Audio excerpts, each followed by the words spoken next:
Salut à tous, j'espère que vous allez bien, je suis ravie de vous retrouver pour une nouvelle vidéo.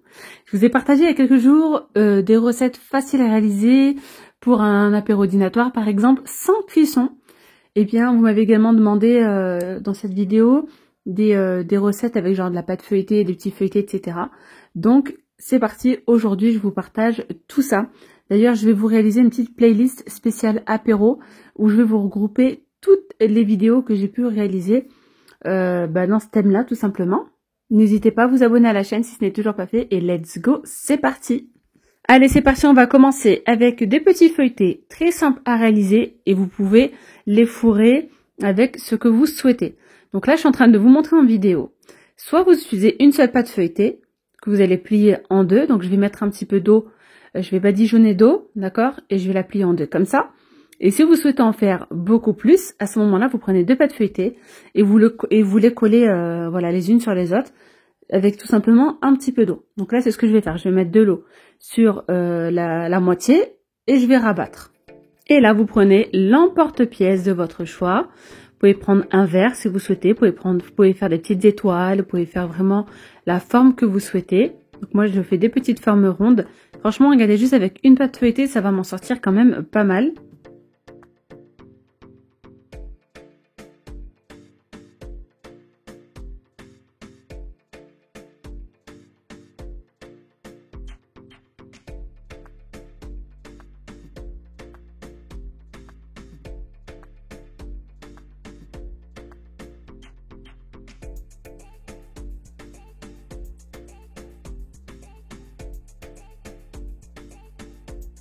Alors là, avec l'aide de mon couteau, je vais tout simplement faire des petites entailles comme ça, des petits traits. Voilà, histoire de décorer le dessus de la pâte feuilletée.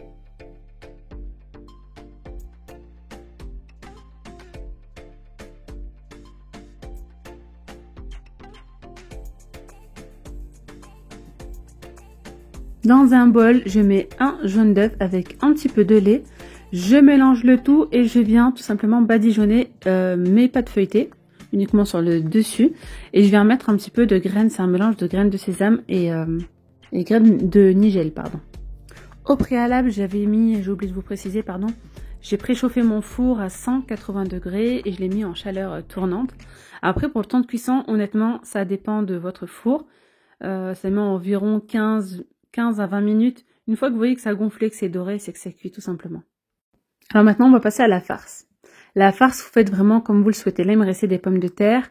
J'ai mis donc des pommes de terre, un peu de maïs et du thon. Je vais mélanger tout ça avec un petit peu de mayonnaise, d'accord, et un petit peu d'huile d'olive. C'est tout. Vous pouvez remplacer la mayonnaise par du fromage frais, c'est tout aussi bon. Au lieu de mettre du thon, vous pouvez mettre du saumon, ail et fines herbes. Vous mettez ce que vous souhaitez. On peut mettre du poulet, on peut mettre, voilà. Mais là, avec ce côté frais, ça passe bien. Voilà, c'est frais, c'est sympa. C'est pas très lourd en fait, c'est vraiment très très léger. Alors, je coupe mes petits coquillages là, vraiment juste à la moitié. Je mets une petite feuille de laitue à l'intérieur et je remplis avec la farce.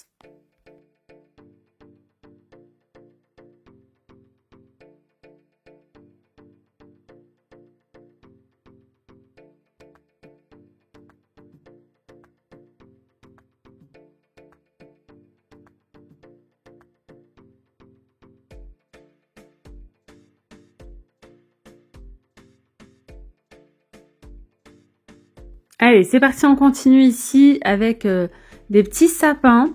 Là, j'avais de la pâte brisée. Donc, si vous avez de la pâte feuilletée, je pense que ça peut être encore mieux. Mais même la pâte brisée, c'est tout aussi bon. Donc là, je viens utiliser deux pâtes brisées que je vais étaler. Et je viens mettre par-dessus du fromage ail et fines herbes. Donc, j'en mets généreusement. Une fois que j'en ai mis partout, je viens rajouter du saumon fumé. Une fois que j'ai étalé mon saumon fumé, je viens recouvrir de ma pâte brisée. Maintenant, je viens faire des petites bandes. Donc, je coupe assez finement, enfin, tous les 1,5 cm environ. Voilà, vous pouvez d'ailleurs les faire plus grands si vous souhaitez, mais là, je trouvais que c'était la taille impeccable. Donc, j'ai pris des petits pics comme ça pour l'apéro. Vous pouvez prendre des pics à brochette si vous le souhaitez. et je viens faire cette forme comme ça là de sapin, tout simplement.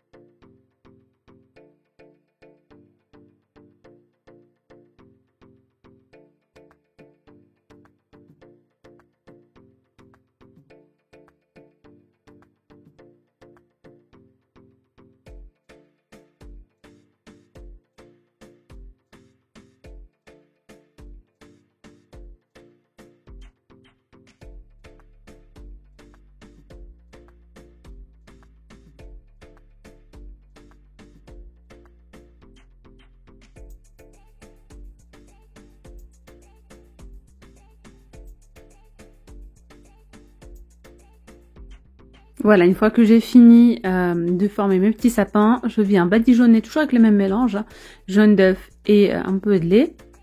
Et j'enfourne ça à 180 degrés entre 20 et 30 minutes. Pareil, une fois que je vois que c'est cuit, que c'est doré, ben, j'arrête la cuisson tout simplement. Alors, sur certains petits sapins, j'ai rajouté des petites rondelles d'olive, ça c'est facultatif. Et voici le résultat après cuisson. Voilà. D'ailleurs, vous pouvez les mettre comme ça aussi avec les petits pics. Ou comme ça. Franchement, ils sont trop mignons. Qu'est-ce que vous en pensez? Allez, c'est parti, on passe à la recette suivante. Là, je vais faire des petites quiches sans pâte. Donc, je fais cuire, enfin, j'épluche d'abord mes 2 pommes de terre. Je vais les faire cuire dans l'eau environ 10 minutes.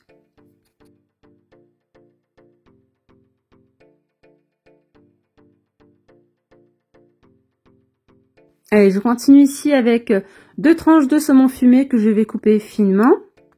Je vais faire un petit appareil. Donc là, je viens mettre 2 œufs. Et je rajoute 4 cuillères à soupe de crème fraîche. Je mets un petit peu de sel et de l'ail en poudre. Voilà, je mélange de nouveau. Et là, je viens mettre mes petites pommes de terre dans le fond de mes moules comme ça en silicone. D'ailleurs, ce genre de moules, vous pouvez les trouver chez Action, hein. Ensuite, je vais écraser un petit peu mes pommes de terre. Je vais y rajouter du fromage, donc mozzarella. Je rajoute mon saumon. Et ensuite, je mets mon appareil dessus. Une fois que j'ai mis l'appareil, je rajoute ensuite du fromage et j'enfourne ça à 190 degrés, environ 15 à 20 minutes.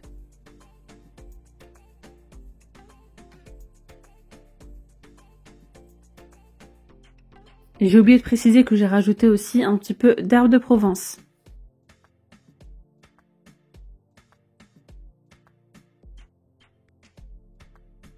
Et voilà ce que ça donne une fois que c'est cuit. Et là, pareil, vous faites encore une fois, vous mettez ce que vous voulez à l'intérieur. On peut rajouter des champignons, vraiment du thon, ce que vous voulez, du poulet à la place, pourquoi pas. Allez, et là, je vais terminer avec une pépite, c'est tellement bon. Alors là, j'ai pris de la pâte feuilletée. Je vais faire des petits rectangles, vous voyez. Dans l'idéal, si vous avez une pâte feuilletée rectangulaire, pourquoi pas. Je sais pas si ça existe des rectangulaires, pâte feuilletée. Je pense que oui. Enfin bref, moi en tout cas, je fais juste avec la ronde. Je calcule bien mon coup à main levée et je fais des petits rectangles plus ou moins de la même taille. Voilà. Donc une pâte feuilletée, ça nous fait 10 parts.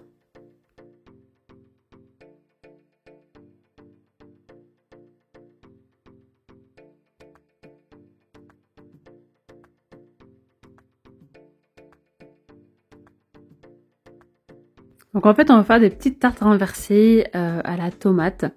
Donc là, je viens prendre du vinaigre balsamique, j'en mets sur ma plaque comme ça directement, enfin sur le papier sulfurisé. Voilà, donc je prépare mes emplacements. Après, je mettrai dessus, vous savez, la petite pâte feuilletée qu'on a coupée. Donc j'en mets vraiment partout. Donc là, je vais faire 6 petites tartelettes. Une fois que j'ai mis mon vinaigre balsamique, je viens mettre un petit peu d'huile d'olive. Voilà. Et je vais rajouter du pesto. Je mélange le tout et je rajoute mes petites tomates cerises coupées en 2.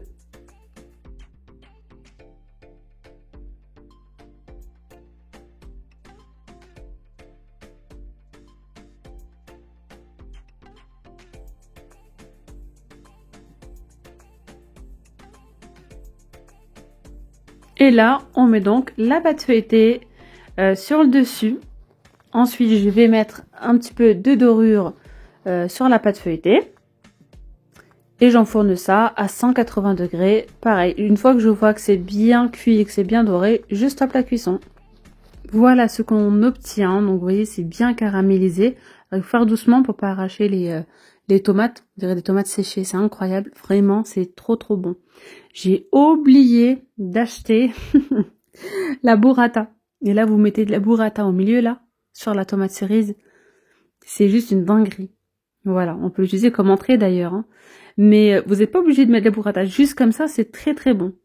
Voilà, mais si vous mettez soit de la mozzarella avec un peu ou de la burrata, et ben franchement, c'est super bon.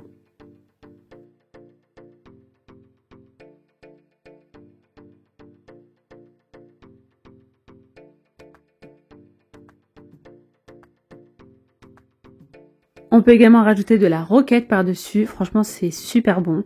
Alors moi, là, j'ai rajouté, il m'en restait encore, des graines germées. Ça, j'ai acheté ça chez Grand Frais. Et je trouve que ça fait son petit effet. Ça rajoute une petite touche de croquant et de couleur. D'ailleurs, il y a plein d'autres goûts. Là, c'est un peu comme de la laitue. Après, on a aussi le violet. Je crois que c'est radis. Les graines germées de radis. C'est un peu plus acidulé. Mais en tout cas, franchement, testez cette petite entrée là. On peut l'utiliser aussi pour l'apéro, pourquoi pas. C'est super bon. Et bien voilà, hein. Je vous ai partagé des petites recettes vraiment simples à réaliser. Très bonnes. Elles font leur effet quand même sur une belle petite table. C'est très simple, hein, vraiment à réaliser. Alors ça, c'est très bon. Les petites quiches. Regardez l'intérieur. Vous pouvez mettre ce que vous voulez. Hein. Du poulet, du saumon, du thon, ce que vous souhaitez. Voilà, on sent bien le fromage, le saumon et les pommes de terre. Alors n'hésitez pas à me dire en commentaire si vous souhaitez d'autres recettes, peut-être des recettes sucrées. Je vous dis à très vite pour de nouvelles vidéos. Gros bisous, bye bye, vous étiez bien avec Nawel de la chaîne Bye la Rose.